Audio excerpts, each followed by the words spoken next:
बिस्मिल्लाहिर्रहमानिर्रहीम। अस्सलाम वालेकुम। Welcome back to my YouTube channel. आज की इस वीडियो में आप लोगों के साथ शेयर किया जा रहा है गोभी का पराठा। बासी गोभी जो घरों में बच जाती है, फिर फ्रिज में पड़े पड़े ख़राब हो जाती है और फिर फेंक दी जाती है डस्टबिन में, जो कि बहुत गलत बात है। तो ये मेरे पास थोड़ी सी बासी गोभी बची थी, तो मैंने सोचा क्यों ना इसका मैं पराठा बना लूँ और फिर इसके साथ में वीडियो भी बना ली ताकि मैं आप लोगों के साथ शेयर भी कर लूँ। तो सबसे पहले मैंने गोभी ली है, चूँकि इसके पार्टिकल्स जो है थोड़े बड़े बड़े हैं पार्ट्स, तो मैं इन्हें तोड़ रही हूँ। बिल्कुल हमने इन्हें बारीक कर लेना है ताकि रोटी जब बने तो वो टूटे ना। बड़े पार्ट्स की वजह से यह होता है कि ये टूट जाती है। मेरे पास चॉप टमाटर थे, चॉप प्याज है और कुछ हरी मिर्चें हैं। इससे ये होगा कि इसे खाने में टेस्ट इसका बहुत ज़्यादा फ्रेश हो जाएगा। इसे मिक्स कर लेना है अच्छे तरीके से। दूसरी तरफ मैंने एक कटोरी ली है और उस कटोरी में मैं एक अंडा तोड़ लूँगी। आपके पास अगर 2 अवेलेबल हो, जितने भी आप डालना चाहें आप उतना डाल सकती हैं। सबसे पहले एक अंडा डाल दिया है मैंने और अब इसके बाद बाकी की चीज़ें इसके अंदर डालूँगी। बाकी की चीज़ें वही जो हम आम तौर पर ऑमलेट बनाने के लिए यूज़ करते हैं, हरी मिर्चें, हरा धनिया और चॉप्ड, बिल्कुल बारीक चॉप्ड प्याज़, लाल मिर्च पाउडर और नमक। इसे अच्छे तरीके से मिक्स कर लेना है। ध्यान रखें कि रिस्क का एक तिनका भी वेस्ट ना हो, कुछ भी नीचे ना गिरे। तो इसे अच्छे तरीके से हमने मिक्स कर लेना है। अच्छे तरीके से ये तकरीबन मिक्स हो चुका है। इसके अंदर दूध वगैरह कुछ नहीं डालना, नहीं तो दूध डालने से ये टूटने लगता है।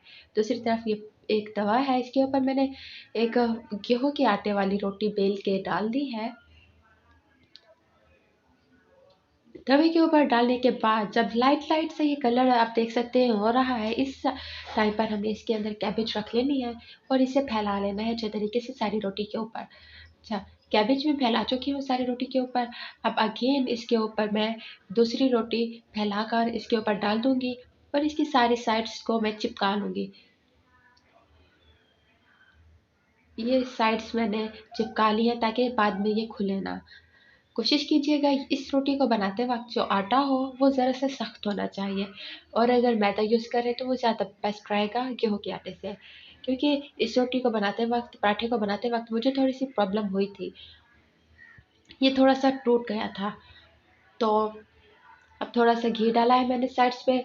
इस टाइम पर फ्लेम को बिल्कुल लो रखना है हमने, हाई फ्लेम पे ये जल जाएगा। इसके ऊपर वही जो मैंने मिक्सचर बनाया था ऑमलेट वाला, मैं वही डाल रही हूँ। सारा फैला लेना है इसके ऊपर, इक्वल सा कर लेना है। इससे इसका टेस्ट कई गुना बढ़ जाता है और पौष्टिक भी बहुत ज़्यादा हो जाता है। इसे अच्छे तरीके से मिक्स कर लेंगे। ब्रश हो तो उससे कर लें, अगर स्पून है, बटर नाइफ है या फिर चम्मच है तो उसी से भी आप इस तरीके से फैला सकते हैं। ये मैं फैला चुकी हूँ इसे इक्वल, और अब मैं इसे इसकी साइड चेंज करने लगी हूँ। ध्यान से करें कि ये टूटे ना, क्योंकि ये काम बहुत नाजुक होता है। और इसे आप देख सकते हैं ये तकरीबन रेडी हो चुका है और ये है इसका फाइनल लुक। देखिए कितना मज़े का और यम्मी लग रहा है। सो गाइज, आज की वीडियो कैसी लगी? अगर वीडियो पसंद आई हो तो अपनी फैमिली और फ्रेंड्स के साथ ज़रूर शेयर कीजिएगा। और अगर आप लोग हमारे चैनल पर नए हैं तो प्लीज़ हमारे चैनल को सब्सक्राइब कर लें।